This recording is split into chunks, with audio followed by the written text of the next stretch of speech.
This school is a circus, and me, I'm a juggler. Tests in one hand, sleep in the other, and the rest of my life all up in the air. There's papers and projects and parties and internships and break trips, and everything keeps smelling like bullshit, but I can't seem to quit. Because my resume is Bay. And Bay's always hungry. More lines. More time. As everything else fades away, one of the only people I haven't given away tells me, I'm having a hard time. I say, can't this wait? I've got a test tomorrow and the paper the next day. Can't you go away until you're convenient? My Google Calendar has an opening on Wednesday from 4 to 4:30. I can pencil you in. Yes, you. The extra person standing on my shoulders, would you please get off me today?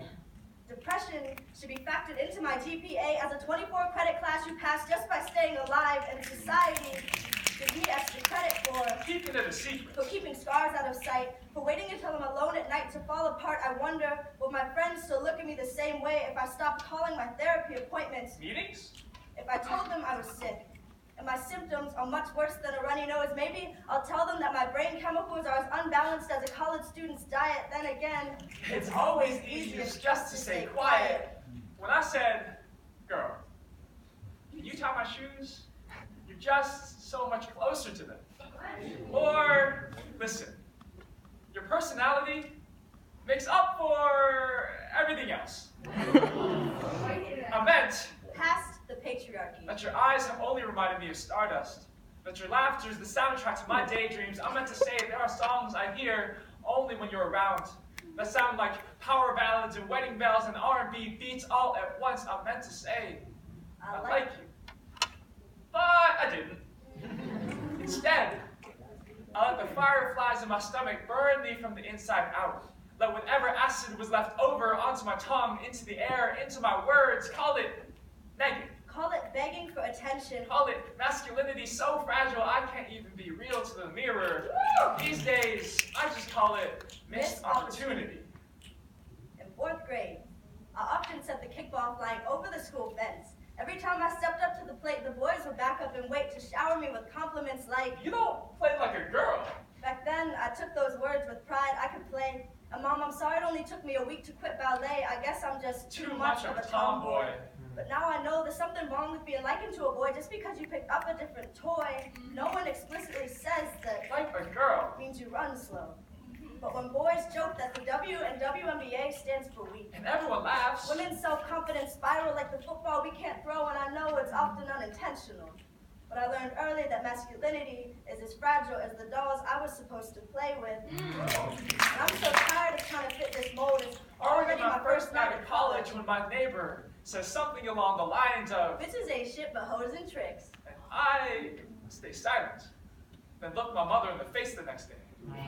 Now at the time, I rationalized, told myself people don't like being called out. Don't want to make the misogynist uncomfortable. Don't rock the boat. Later that semester, same neighbor calls me a chink. And me a nigger. And I stay silent. Then look myself in the mirror. And realized my high school had me whitewashed. My skin was unknowingly shed and soaked in bleach. And even though my parents made sure I knew my black history and I knew I had to work twice as hard, I still stayed quiet in the locker room.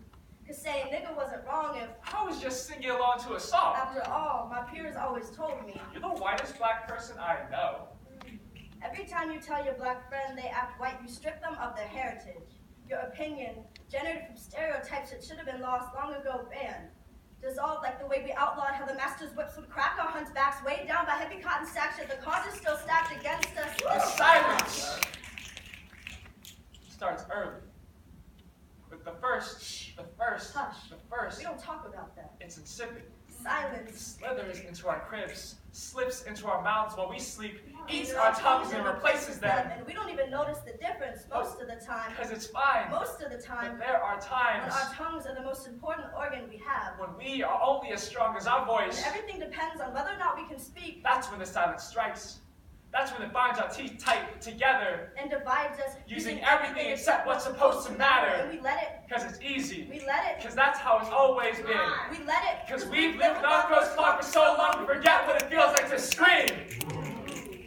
Now I'm trying to get loud saying this poem. Because I've never raised my voice for myself before. It's about time we remember.